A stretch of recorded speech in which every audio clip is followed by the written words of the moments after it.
Nous avons le plaisir de commencer cette journée avec Thomas Béart, professeur émérite à l'Université de Zurich.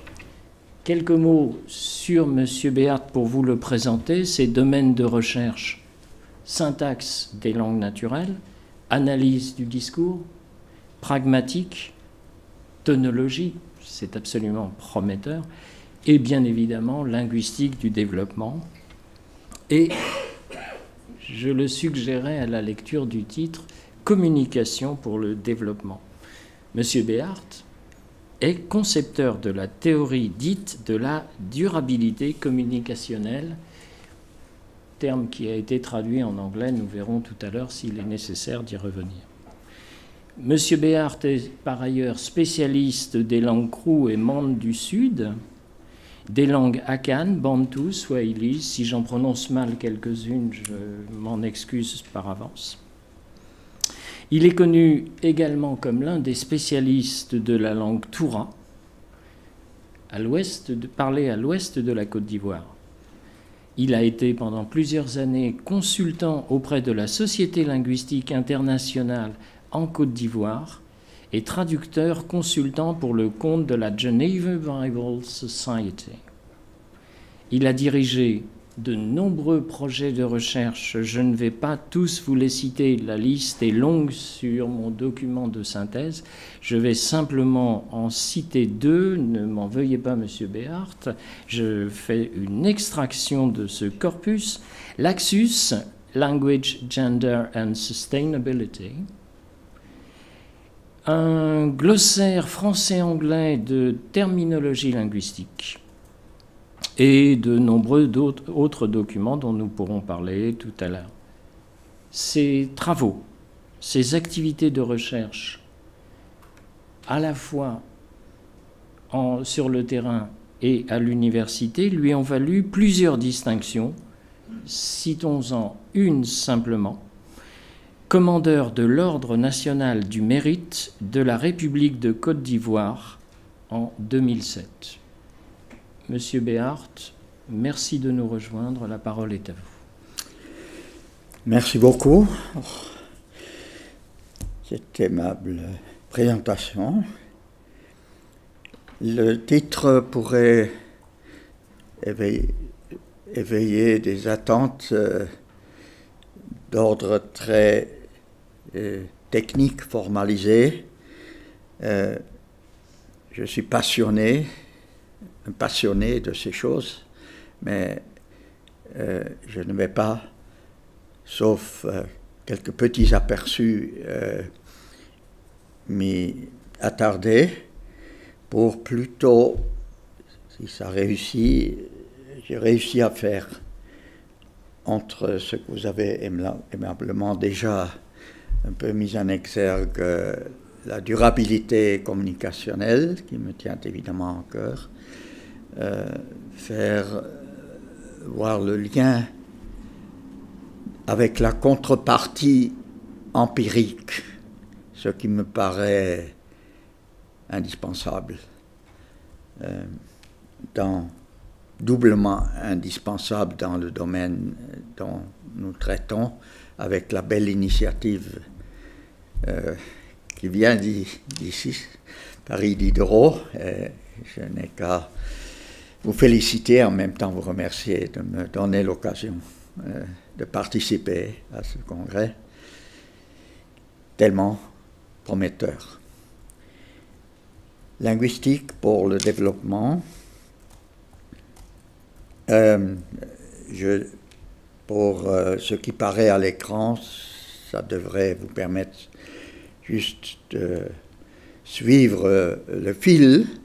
Je me permettrai par moments, sans m'égarer trop, j'espère, quelques extrapolations. J'appelle ça des extrapolations dont je n'aurai pas besoin de justifier explicitement, mais qui n'apparaîtront pas en tant que telles sur l'écran. Comme il se doit, déjà la précaution de parler de prolégomène plutôt que de modèle, ce qui m'aurait obligé, beaucoup plus. J'ai encore pris une précaution supplémentaire pour dire prolégomène au prolégomène.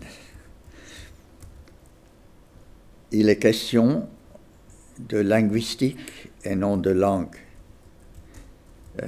Dans le titre, je veux dire, mon approche est plutôt celle d'abord du linguiste. Mais quelle est la différence? Le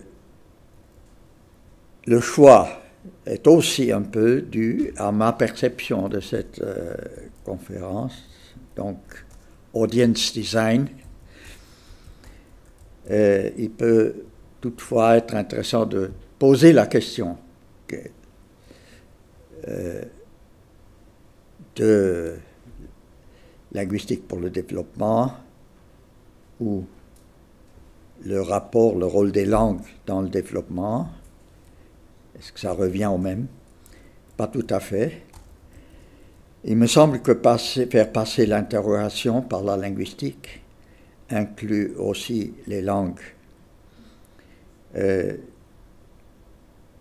sais plus si j'aurai après l'occasion de présenter des exemples qui montrent pourquoi l'analyse linguistique peut être essentielle, peut avoir un effet immédiat sur la compréhension d'une situation pertinente pour le développement. Je donne un exemple, puisque je n'ai pas pu intégrer d'autres exemples qui parlaient spécialement de ça, mais quand dans l'écologie, une réserve naturelle, les gens locaux en pleine guerre, parle de la guerre dite civile de Côte d'Ivoire, qu'il y avait en Côte d'Ivoire. Ils disent nous attendons que le gouvernement revienne. Les eaux et forêts reviennent et puis ils utilisent le terme Wokotakun. Ça n'apparaîtra dans aucun rapport des gens qui ont pu maintenir le contact avec la population. Le GTZ, OIPR, l'Office ivoirien des parcs et des réserves. J'en dirai un mot après de quoi il s'agit, mais juste pour ce point-là, ils disent que Kotakun. Kotakun, ça aider, c'est le mot aider, pour que le gouvernement vienne nous aider à la protection de ce bien, de ce parc, la région qu'on nous a volée, notre domaine, notre terre ancestrale qu'on nous a volée et que nous reconnaissons maintenant. C'est un des effets d'une durabilité communicationnelle. En pleine guerre, comme je disais, les leaders de cette communauté que j'appelle la capitale de l'écologie, pour être modeste, de l'Ouest ivoirien, qui disent c'est notre chose. Ce qu'on nous a volé, ce qu'on nous a arraché, c'est notre terre. En tant que parc, en tant que aire protégée, c'est notre terre. Et nous attendons que le gouvernement vienne, que Kotakun, pour nous aider.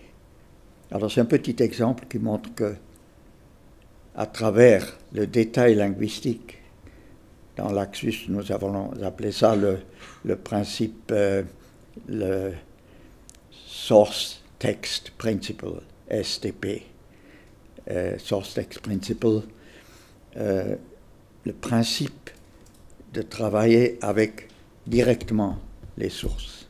Nous sommes très près, ici, historiquement, de la Renaissance, la redécouverte des textes.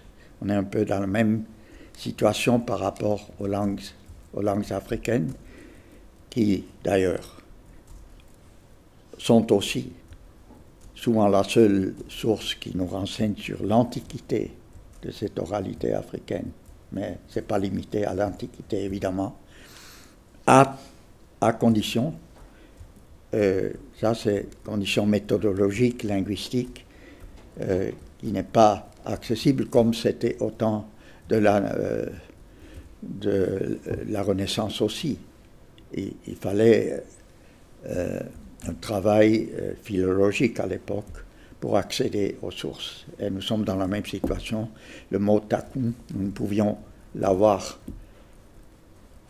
au moyen d'une linguistique, une analyse linguistique de la langue dont il s'agissait. Alors, ça illustre en même temps ce que je voulais dire tout à l'heure en parlant d'extrapolation. Je dois revenir à mon texte maintenant. Bon, j'ai aussi un peu l'espoir que s'intéresser à la linguistique du développement peut aider les non-linguistes s'intéressant au développement à s'intéresser aussi aux langues.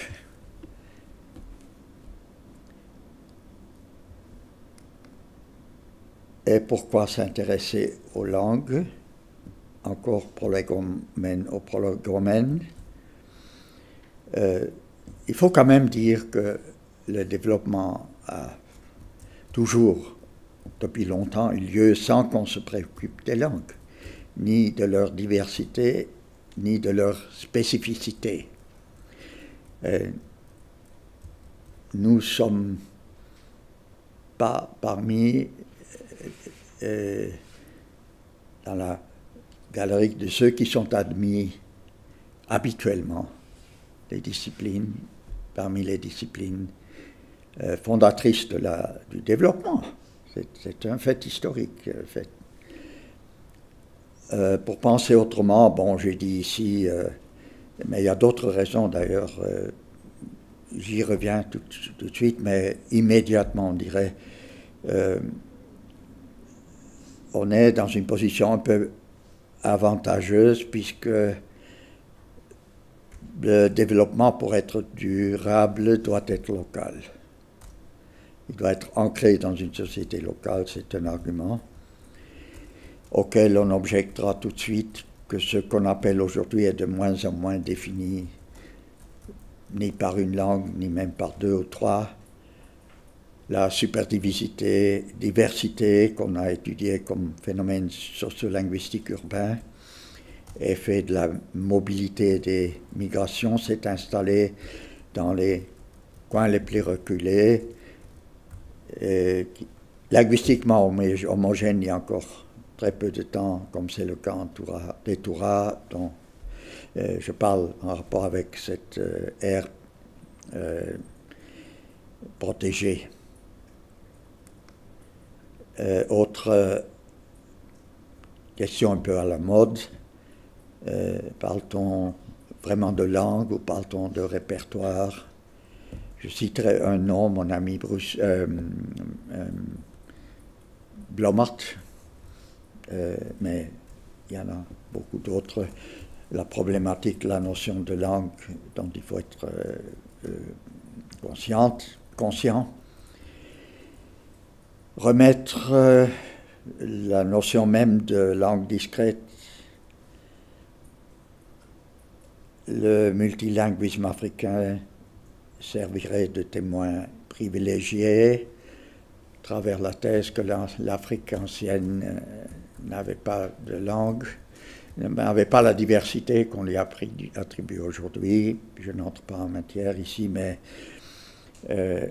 je m'inscris en faux contre une généralisation qui ignore les témoignages suffisamment anciens, en Europe comme en Afrique, qui contredisent cette mouvance. Je ne vais pas m'attarder à vous donner des preuves, je le dis simplement. C'est donc pour les cas démontrés que je parlerai de langue et de langue locale. Donc je dis qu'il y a des différences de langue aussi sûres, et on a toujours eu, que le fait que je parle actuellement ni l'anglais ni le suisse alémanique. Je parlais dans le titre de articuler deux paradigmes d'horizon très différents, hybrides, donc les théories du développement ont évolué sans tenir compte de l'aspect linguistique, langue, on peut le dire. Donc articuler, et bien sûr il y a du côté linguistique, on ne parle pas nécessairement d'un paradigme homogène, unique. À plus forte raison, il faut admettre cette diversité quand en l'occurrence, on parle de linguistique et de sociolinguistique. Donc, comment articuler ces paradigmes, cette foule de paradigmes, répartis en deux camps historiquement, qui ont historiquement évolué chacun pour soi, comment les articuler l'un sur l'autre. Bon, j'ai oublié, je le remarque maintenant, sous développement, ce qui peut nous donner d'ailleurs un point de départ pour faire ce rapprochement, c'est le terme qui a été introduit dans les sciences du développement dans les années 70 de participation. Aujourd'hui, personne ne pourrait plus, c'est devenu une barque de naissance, disons, de ce qu'on appelle développement. Aujourd'hui, personne ne pourrait sérieusement parler de développement sans sous-entendre participation. Tout développement qui digne d'être financé est nécessairement participatif. La question est de savoir ce qu'il faut comprendre par participatif. Mais c'est là où se fait effectivement, de façon intuitive, je dirais, déjà le lien avec socio-linguistique, avec linguistique tout court, comme une science orientée vers le social. Je m'attarderai plutôt sur une interface non pas celle entre langue et société, qui serait évidemment nécessaire, utile à suivre, mais plutôt entre langue et action. Et le paradigme habermasien, Jürgen Habermas, le philosophe de Francfort, est remarquable, n'est pas le seul à s'intéresser au langage. La philosophie a eu son tournant linguistique, comme vous le savez, mais c'est une façon très particulière, c'est-à-dire pragmatique, que Habermas oriente une grande partie de sa réflexion philosophique. Il dégage un lien étroit entre communication, rationalité et action. Une communication menée rationnellement est déjà une action, d'ailleurs, est la seule condition, la condition incontournable pour Habermas de mener une action librement consentie. C'est pratiquement synonyme, à travers la notion que je ne voudrais pas omettre ici de validation comme un phénomène social, à travers des énoncés partagés, validés, que l'action et là nous trouvons sur un terrain partagé, effectivement. Comme vous savez, les clips, une des exigences que toute action de développement, qu'il s'agisse d'un barrage, construction d'un barrage, en théorie du moins, ou d'une nouvelle variété de manioc, doit être basée sur le principe du clip, un consentement libre, informé et paix. J'oublie, voilà le compléter. Donc le clip, c'est le principe habermasien. Et puis il dit, donc je cite ici, en fait c'est une citation, oui, ce lien étroit se retrouve dans la majeure partie des œuvres qui concernent la communication. Ben c'est faux. Et je l'ai laissé pour pouvoir dire que c'est faux. Nous avons cherché, non, bon, le reste c'est bon. Donc, ce n'est pas vrai que la majorité des œuvres qui concernent la communication insistent sur ce lien entre communication et langage. Au contraire, toute la littérature sur la communication du développement est écrite, toute, sauf, bon, je vais dire tout à l'heure, sauf, mais toute la littérature qui a défrayé les chroniques, si vous voulez, je ne vais pas citer, elle est écrite comme si quelqu'un qui viendrait du Mars, d'une autre planète, il dirait, ben, pour lui c'est évident qu'il se trouve sur la planète où tout le monde parle anglais. Clair. Sauf ceux qui sont proches du terrain, là je cite, par exemple, Koné et Si, publié par la presse universitaire d'Abidjan, je crois en 1995, ils parlent de communication en mentionnant les langues. Jürgen Habermas, je m'excuse, je travaille sur une publication de DVD, je suis obligé par le projet que ce soit anglais, et je ne trouve pas toujours les équivalences facilement, bien que l'ouvrage Habermas a été traduit en français aussi, mais c'est difficile à trouver, donc j'ai gardé ici l'anglais, qui montre que action coordination from language, transfer of action coordination from language over to steering media such as money and power, which bypass consensus-oriented communication. Là, nous avons language, with a symbolic generalization of rewards and punishments. After this process, the life world, le monde vécu, n'est plus nécessaire. Et le résultat de cette omission de langue, donc je cite, je prends une situation parallèle, le français qui le dit quand même encore très clairement, il n'est pas une traduction de la précédente, mais qui dit la même chose d'une façon très claire. C'est Habermas qui a, à mon sens, la critique du développement sans langue, qui ignore les langues, et une critique des modèles de l'action, dont action corporative, et il faut entendre, sans reconnaître le principe de la base linguistique de toute action coordonnée.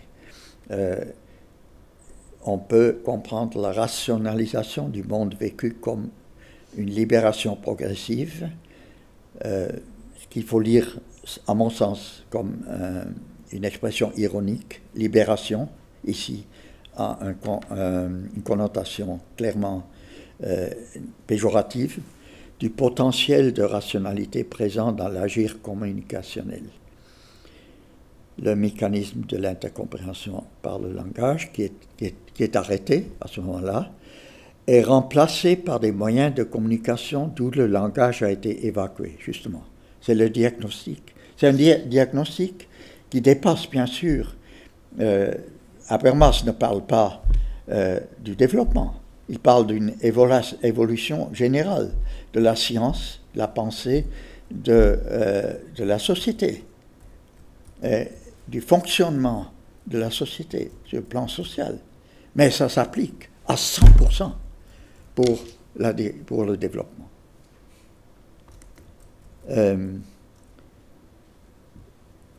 Tourner au positif, donc je donne juste ce que je considère comme des axiomes heuristiques, dont seulement le premier de Habermas, From where do speech acts draw their power to coordinate actions? Ça, c'est la question vraiment fascinante, qui est au départ de toute approche théorique du développement ou de la question linguistique et développement. La deuxième que je retiens, d'une toute autre source que nous avions mis en exergue en octobre 2014 dans le cadre d'un atelier tenu dans l'ouest de Côte d'Ivoire, très proche de la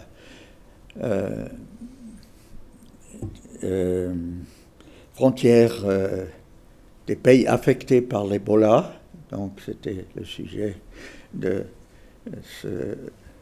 cet atelier sous la menace immédiate, donc heureusement, ce côté-là du mont Nimba, du côté ivoirien, a été épargné, mais qu'est-ce qu'il fallait mettre au centre dans toutes ces questions de la préparation de la population?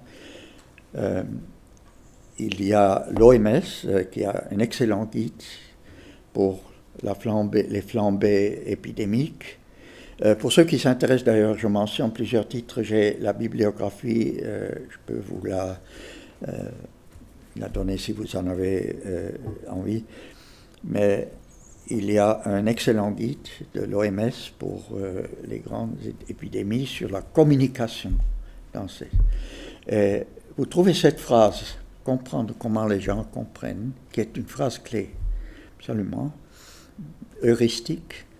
Vous ne la trouvez que dans le guide français, pas dans le guide anglais. C'est la plus-value du multilinguisme. Donc, autrement dit, je crois que je vais passer rapidement sur ça. Oui, c'est ce qu'on a déjà dit. Là, j'aurais dû mettre vous êtes au courant de l'agenda 2030, de son dernier point, l'objectif du développement durable 17, qui a eu une formule, une version originale, qui s'appelait, bon, c'est peut-être pas, je ne sais pas si vous arrivez à le lire, des partenariats efficaces entre les gouvernements, le secteur privé et la société civile sont nécessaires pour programmer au programme de développement durable réussi. Voilà. Ces partenariats inclusifs construits sur des principes et des valeurs, une vision commune et des objectifs communs qui placent les peuples et la planète au centre sont nécessaires au niveau mondial, régional, national et local. Cela aurait intégré donc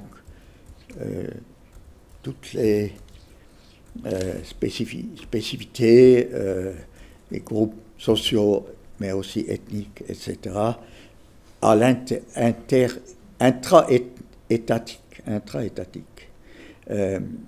C'était la vision de comme déjà de l'OMD numéro 8, l'idée d'un contrat social, c'est-à-dire le développement comme contrat social, négocié. Méthodologiquement, ça veut dire au centre de tout développement, il n'y a pas une information simplement linéaire, un modèle linéaire, il y a un modèle, et là je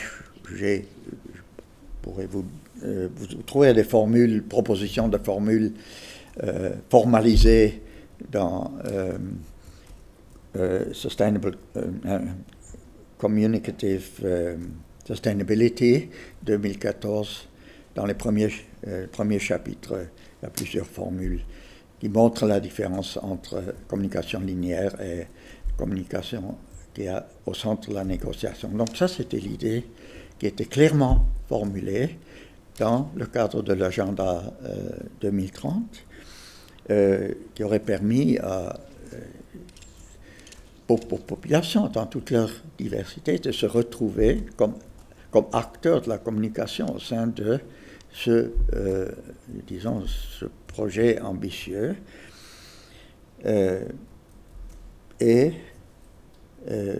si je vois bien, c'était la conférence d'Addis Abeba, donc quelques semaines avant la validation de l'agenda par l'Assemblée générale de l'ONU, que ce paragraphe a été enlevé pour ne garder que, voilà, je crois que j'ai la nouvelle formulation, parle de la grâce, notamment grâce à l'aide internationale. On parle de l'aide internationale, l'obligation des pays développés à honorer les engagements financiers.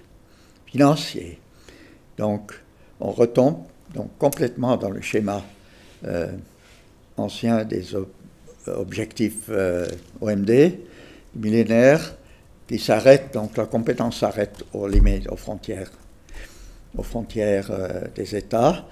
C'est vrai qu'on a essayé d'embarquer les sociétés civiles. Faites attention à ça. Ce qu'on a pu faire, on peut en tirer, c'est que ce qu'on appelle la société civile, ça se limite aux gens qui, au mieux, peuvent parler, peuvent argumenter, pas seulement parler, peuvent argumenter en anglais et en français. Ça s'arrête là. Et même ça, c'est donc purement financier et les technologies. Donc la perte de la contrepartie non matérielle du développement, case de départ confisquée par les finances et le partenariat réduit à ses aspects financiers et technologiques. Le développement n'est plus une affaire de négociation, dégradation de l'agenda, une liste d'emplettes ou de beaux souhaits. Bon, c'est un peu méchant. Je cite l'économiste. Je pense qu'il y a des choses géniales toujours quand même dedans.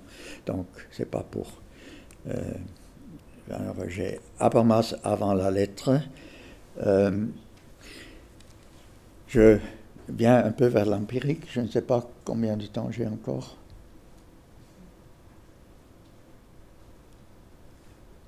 J'ai déjà épuisé? Non, du tout. Hein? Du tout, parce que je ne sais pas quand on a commencé. Bon, vous me direz, hein? 15 minutes. 15 minutes, eh bien, ça va.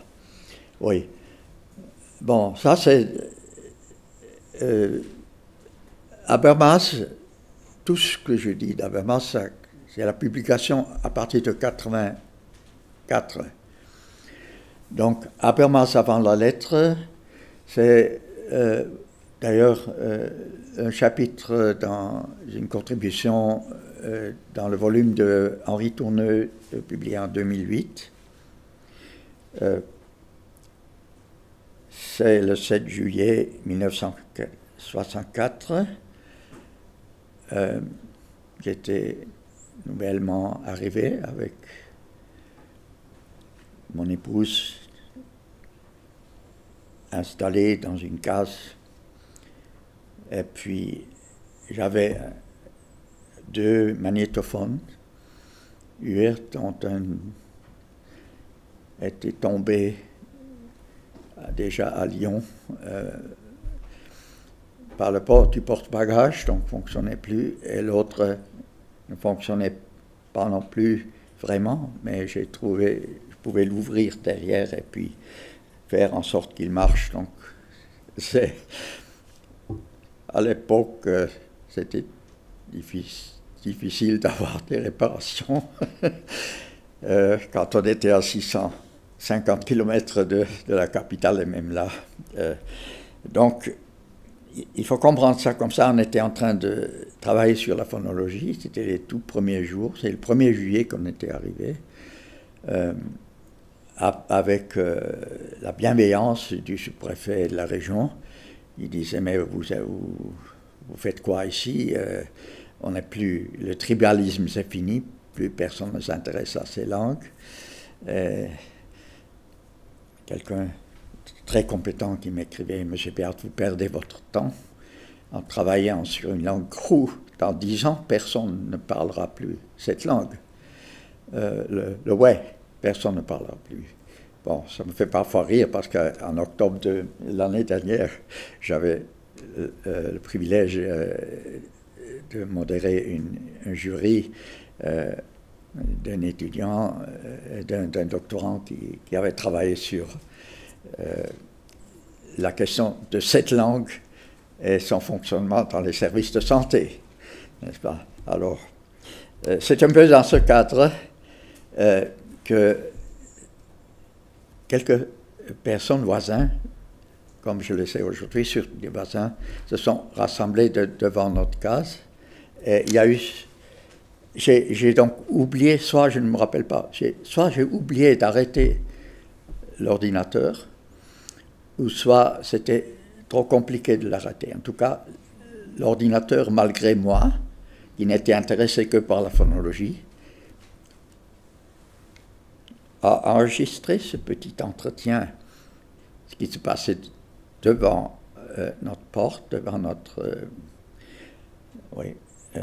comme il y a un polo, je le sais, le polo, on appelle ça le polota. Bon, sans trop insister, mais il y a une question, et ça c'est peut-être la sémiosis invasive, c'est-à-dire on savait qu'il y a un blanc qui est venu, et puis qu'est-ce qu'il est venu faire? Il veut apprendre notre langue, évidemment. Il y a une raison pourquoi la langue c'est le thème. Mais si on fait abstraction de cela, c'est intéressant de noter que cet entretien d'hommes et de femmes de ce village, qui n'avait rien, pas d'école, rien du tout, ils disent vous allez nous apprendre. Et la première chose, c'est quand même intéressant, à lire et à écrire. Et pour que nous puissions comprendre, et vous allez apprendre le Torah, Wemo. Et nous pourrons nous comprendre. Ici, nous avons donc la notion apermasienne de la compréhension qui est basée sur une négociation des contenus. C'est ça qu'on appelle ouïment. Ouïment, c'est le numéro 6. Sur un pied d'égalité.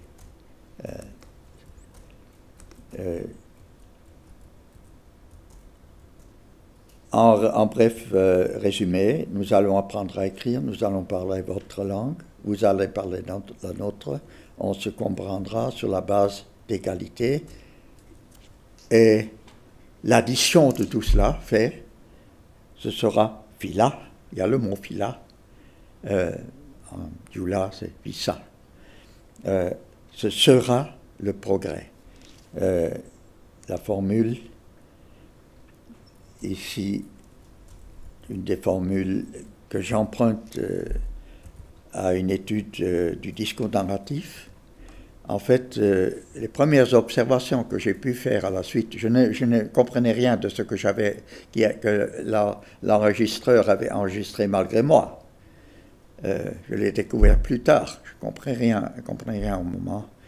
Mais ce que j'ai pu progressivement comprendre, c'est que quand les gens parlaient, par exemple, de leur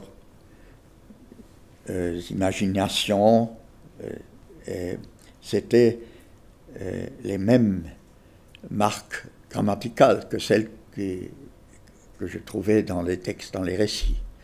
Ce qui me permet de dire, en quelque sorte, avec des différences bien sûr, que le discours du développement, c'est une narration du futur. Donc on peut appliquer les mêmes principes. Ça c'est un schéma que j'ai pris d'un ouvrage de 1986 sur le discours narratif. Vous avez plusieurs acteurs. Vous avez site I, la première situation de départ et situation d'arrivée, c'est le schéma extra simple. Site J, et vous avez en principe ce schéma d'un état de départ, état d'arrivée, qui est sous-jacent à toute pensée du développement, qui s'inscrit toujours, il faut le dire, dans une chronologie. Et ça, c'est d'ailleurs très important.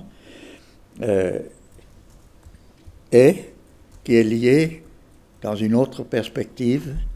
C'est là où je trouve très utile de faire intervenir, toujours parlant du récit, une perspective grémasienne, avec ses rôles d'acteurs stéréotypés. On peut combiner ça comme on veut, mais on n'a pas le même sens là. On peut dire qu'il y a, c'est les tirets, donc la situation est toujours liée à une perception par l'acteur. Elle est différemment envisagée, ou la comparaison entre situation d'arrivée est soumise à des jugements qui varient entre les participants.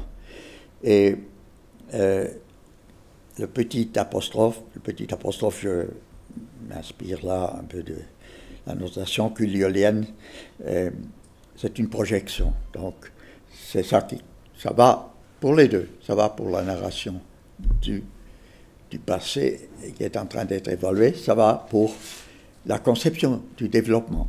Prenez l'air protégé, le parc. C'est évidemment un cas extrême d'une imposition. Parce que la relation entre site J et site I est ce qui est décisif pour une adhésion volontaire. Il faut que site J soit meilleur que site I, pour le dire très simplement. C'est-à-dire une relation qualificative, et cette relation est différente. Il y a dans la verticale, il y a le décalage ou la divergence entre les subjectivités qui sont évidemment différents de ceux qui ont un agenda, qui arrivent avec un agenda écologique pour dire cette terre-là, on ne chasse plus, on ne cueille plus, on n'y va même plus. Et les autres qui ont fait toujours exactement ça dans leur terre ancestrale, qui n'ont pas cette vision déjà d'une écologie, de ce que ça peut apporter. Alors, est-ce que ces deux perceptions, ces deux perceptions peuvent devenir une seule histoire? C'est ça qui est le grand défi, au fond. Et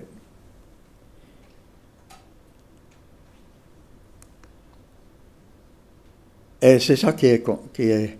Donc, le terme phila ne sera pas automatiquement appliqué. Et même si les agents du parc disent que c'est même votre avantage, ce sont vos enfants, etc., c'est pas évident que ce soit phila. Par contre, ce qui est clair, et ce qu'il faut quand même retenir, c'est que ces gens qui se sont assemblés devant notre véranda, pour eux, c'était clair qu'une amélioration sur le plan communicationnel, on en cite 2, c'est le cadre dans lequel je se trouve, site 0, où on se trouve, site 2, c'est la situation envisagée, site 1, c'est la situation qui est plutôt le développement uniquement sur le plan communicationnel. Et le résultat est phila. Or, cette étape intermédiaire, essentielle, a un nom en Torah, c'est le konon. Très schématiquement, très simplifié, le konon a deux fonctions.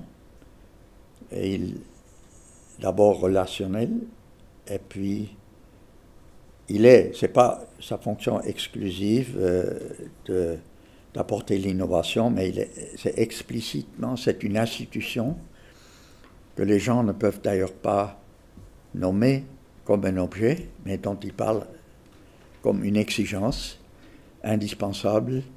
Le Conon est indispensable si on veut faire quoi que ce soit. Faire quoi que ce soit. Le Conon est indispensable, simplement indispensable. Ça prend du temps. Et ça veut dire que l'acteur du communicant, il y a une hiérarchie. Celui qui vient avec l'innovation, il se soumet à cet ordre de la négociation qui est présidé par des acteurs de la communication locale. C'est ça la grande découverte de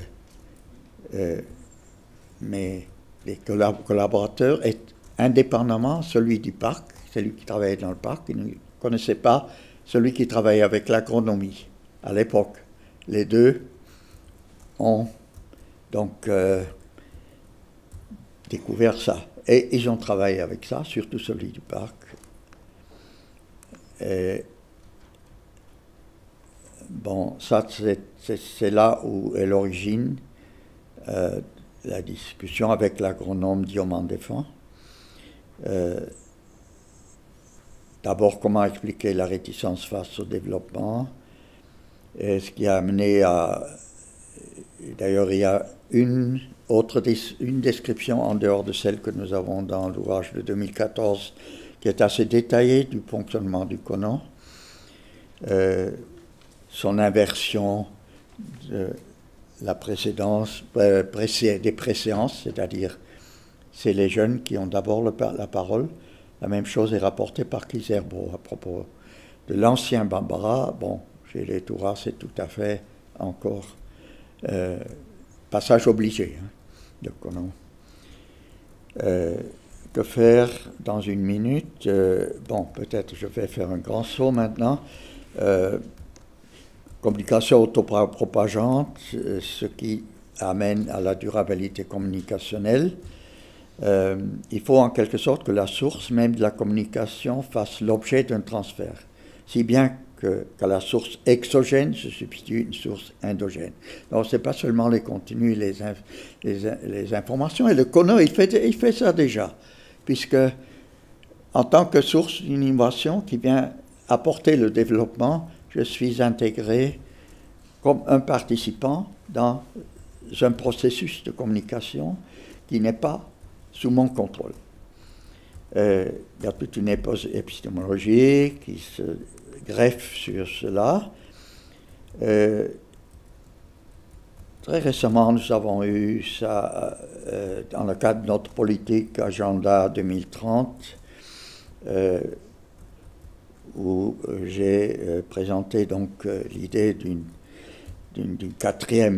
durabilité communicationnelle, sa place vis-à-vis des autres durabilité, donc comme un facteur d'arbitrage, si vous voulez, qui ne peut pas se passer des langues. Bien sûr, c'est toujours la communication, mais pas la communication qui tient compte de la spécificité des langues. Le résultat, si c'est le résultat, en tout cas le communiqué des départements des affaires étrangères, à la suite de cette foire de recherche pour l'agenda 2030, c'est que les partenariats nouveaux, questions, nouvelles technologies, eau, alimentation, langage, alors, je crois que c'est une première, le langage est juxtaposé à tous ces facteurs-là. Donc je dis ça parce que je crois que nous avons besoin, si nous parlons de linguistique du développement, d'avoir une audience qui dépasse notre cadre académique. C'est ce qui nous est offert, aussi à travers donc, ce que je disais tout à l'heure du parc. Il y a à la suite du projet Laxus qui a été mentionné dans l'introduction, nos collaborateurs ont donc, je reviens tout de suite, mais c'était en fait, je dirais, le mérite de mon collaborateur Joseph Paya. On a publié ensemble, j'ai quelques exemplaires, ceux qui dans les cahiers agricoles l'histoire de ce parc, de ce tournant, qui était la conséquence directe. On a toute la documentation, heureusement c'est très très bien documenté, d'un tournant très net, endolinguistique. Tournant, je dis linguistique, qui est directement lié à ce tournant écologique de l'adhésion, de l'appropriation de l'idée du parc par la population qui a perdu une grande partie de son territoire. Donc une population minoritaire, très minoritaire, qui a la plus grande partie de ce parc, sa terre ancestrale. Alors toute la question de savoir les minorités, ça tient aussi à ça. Petite langue, enjeu mondial, on a vérifié, le 14 avril, après 5 ans, on est revenu. La situation a bien changé. Les garants de cette durabilité nous ont dit, nous voyons notre tâche comme une tâche, quelque chose qui est l'Uyankara, un travail du monde, un travail. Ils n'ont pas de connexion. Hein. C'est des grands villages, ils n'ont pas de connexion, hors réseau complètement. C'est un autre aspect de la mondialisation.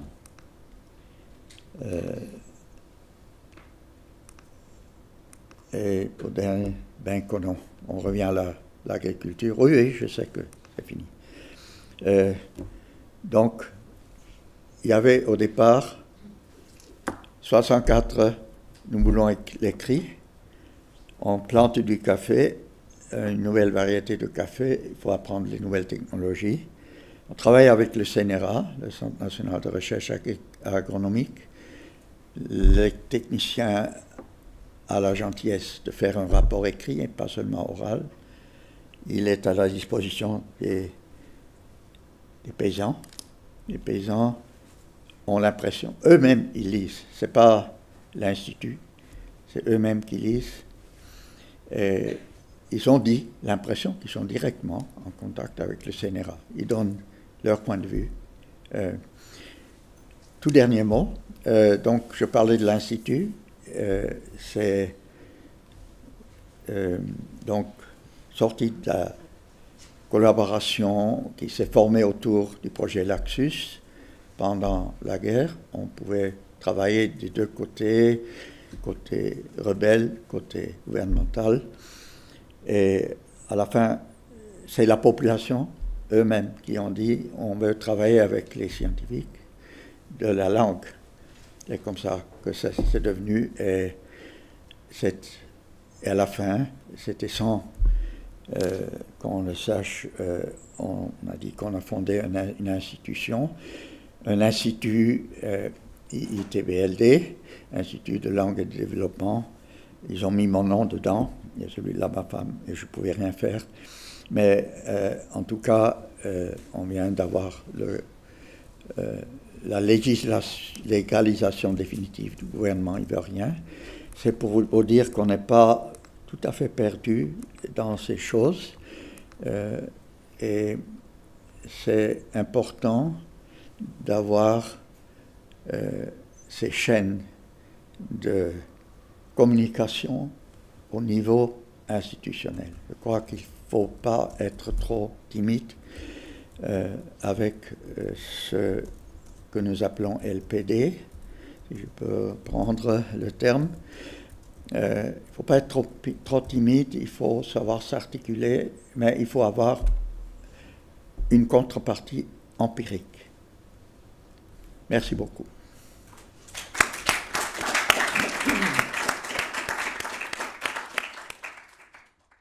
Alors je vais peut-être commencer, ne m'en veuillez pas. Une question technique liée à un problème de sens et de signification, Monsieur Béart. Quand vous parlez de sémiosis invasive, quel sens donnez-vous à ce terme? Pour donner encore un exemple, j'aurais pu vous montrer l'image du l'image du parc Mont-Sangbe, il s'agit du parc Mont-Sangbe. Passé l'Isère, trouvé une marque, une pierre. Cette pierre, c'est l'exemple même d'une sémiosis invasive, c'est-à-dire qui pose une donnée qui ne se dérive de rien, mais qui dit aux gens, vous n'avez pas le droit d'aller sur votre territoire. Même chose, donc à l'époque, le blanc qui arrivait au village, apparemment, on disait que ce n'était pas invasif en ce sens parce qu'il y avait quelques années avant, il y avait quelqu'un, un aveugle qui avait un rêve, on nous a raconté ça après, qu'un jour, il y aurait des blancs qui viendraient vivre, manger la même chose. Les gens, donc, il y avait une petite préparation, mais invasif, c'est quelque chose auquel il faut donner un sens. Donc, il y a une... ne pas l'ignorer. Ça, c'est l'image de l'univers et le sens de tout l'univers qui change à partir d'une sémiosis invasive. Merci beaucoup. Une autre question?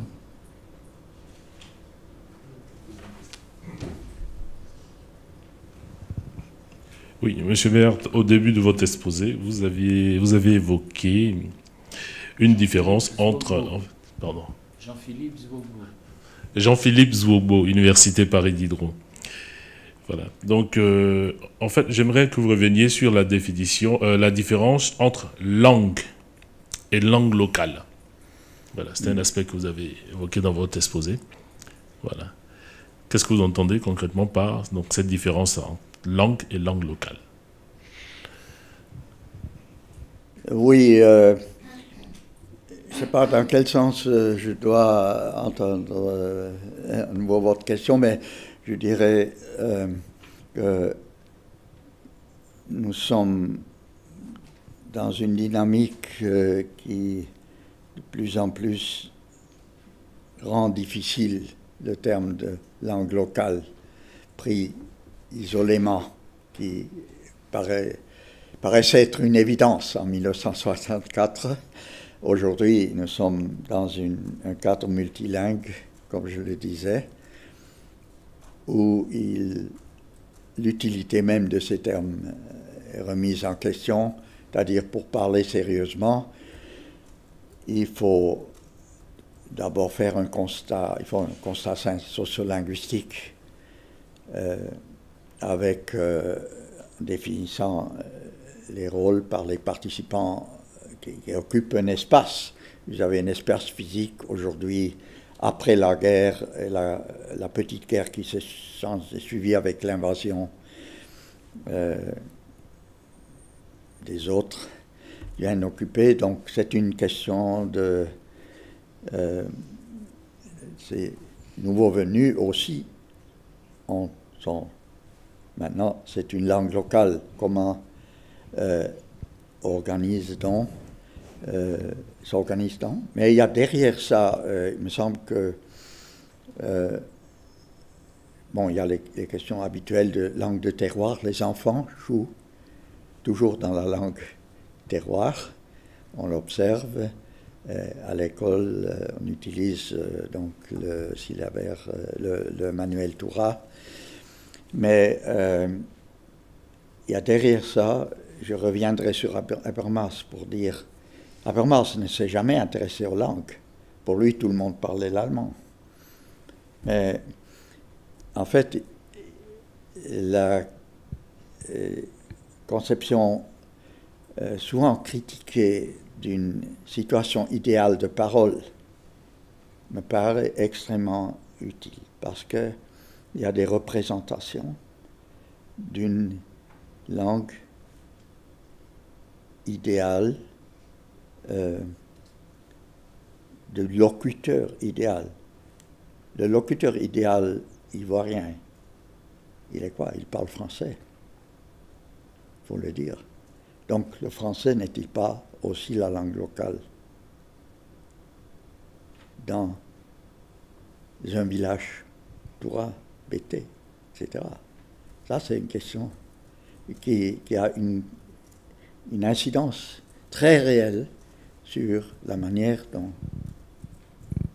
les gens fonctionnent, la manière de l'interaction avec, par exemple, les agents de développement qui, même s'ils parlent Toura, préfèrent parler français. Et c'est ça, vous verrez, donc, dans l'histoire que j'ai racontée dans ce volume, il y a l'histoire de Bourdieu qui se répète du maire, est-ce que c'était le maire de Pau, qui parle béarnais. Et c'est comme ça que les gens disaient. Il nous a salués en Toura. Un Toura qui nous salue en Toura. Un agent Toura qui nous salue en Toura. Et après la fête, on a, pendant toute cette histoire où il n'y avait pas d'administration gouvernementale pendant la rébellion, il y a eu initiative locale des 3 festivals de la langue. Et puis les chants, les femmes qui ne faisaient rien d'autre, jamais, ils chantaient, elles chantaient « Coin au Péo, Coin au Péo ». Nous parlons, ils avaient le chant, nous parlons le Toura. Elles ont toujours parlé le Toura, mais qu'est-ce qu'elles voulaient dire? C'est-à-dire, si je comprends bien, ce n'était pas une revendication d'autochtonie, rien de ce genre, non. Mais c'était, nous parlons le Toura, mais nous ne sommes plus des handicapés de la parole. Nous le faisons. Donc c'est du point de vue, s'il y a un point de vue local, si cela est encore permis, et je crois que ça devrait encore être permis, même s'il faut, faire toujours les acteurs, comme c'est monnaie courante en sociologie, je crois que c'est important de distinguer entre les acteurs, mais il y a un point de vue local, consensuel, concernant les langues. Et c'est là où je dirais que ce terme garde sa légitimité, et toujours, par définition, aux autres, à l'ensemble des répertoires. Merci beaucoup. Une dernière question, madame? Oui, bonjour. Madame. Chantal Ninacourt, diplomate indépendante. Professeur Béat, je tenais à vous remercier pour votre communication qui m'a permis d'apprendre énormément, d'apprendre davantage sur le lien entre donc, la langue et le développement, enfin la contribution de la langue dans le développement durable. Votre dernière fiche ici, enquête d'un modèle de communication adapté au multilinguisme africain. Ce modèle reste à inventer. Auriez-vous eu des pistes ou 2 ou 3 choses à nous dire dessus, s'il vous plaît? Merci. Ce qui a marqué. Vous pourriez répéter la citation? Enquête d'un modèle de communication adapté au multilinguisme africain. Mm-hmm. Ce modèle reste à inventer. Auriez-vous donc... Oui, il y a une suite. Sur le plan pratique, je vous ai donné un petit aperçu du conan, donc du mode de négociation formalisée, si je veux dire, qui s'applique dans le quotidien, comme par rapport à tout ce qui intéresse la société dans son ensemble. Et cette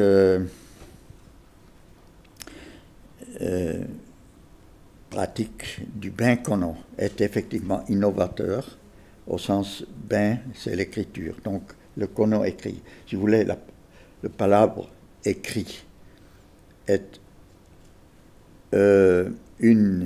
un puzzle, une pierre de ce puzzle, un élément de ce puzzle, tout à fait sur le plan empirique. Et ça n'a... Qu'est-ce que ça apporte au développement, à la théorie? Bon, je pense que ça apporte quelque chose, mais ça reste à beaucoup de théories. Pour moi, la théorie, c'est une généralisation à partir de la pratique. Ce n'est pas la théorie qui vient d'abord et puis la pratique qui se fait ensuite. Parfois, oui, ça il faut aussi, mais c'est... Donc, on cherche plutôt du côté empirique, pratique, mais il y a des critères que j'ai. Donc, ici, on peut discuter sur ça, mais il y a d'abord à tenir compte un modèle qui soit opérationnel, dans lequel on puisse argumenter, contre-argumenter, impliquer tous les participants, les populations, comme c'était originalement dans ODD 17. Il faut remettre à l'honneur ODD 17. Tenir compte de la fragmentation linguistique, qu'on l'appelle langue ou des répertoires, peu importe, l'asymétrie du statut des langues, je n'en ai pas parlé, mais effectivement, ça c'est une particularité. Différence entre le problème multilinguisme tel que nous avons ça en Europe et en Afrique, l'asymétrie c'est conceptuel, c'est un héritage du colonialisme, ça il faut le dire clairement, et il faut que la théorie intègre ça. Et troisièmement, la prédominance de l'oralité en tant que mode de communication privilégié dans presque tous les domaines. M. Henri Tourneux en a parlé plusieurs choses dont je retiens surtout ce qu'il a dit. L'écriture est là pour soulager l'oralité. En tout cas, sans enlever quoi que ce soit de la valeur de la négociation orale. Le kono est d'abord oral. Mais donc, passer à côté de cela et rater complètement la chose, c'est faire du développement. Le développement, il peut avoir un développement, mais franchement, c'est un bricolage et c'est surtout un gaspillage. Merci beaucoup. Mesdames, Messieurs, c'était Thomas Béart.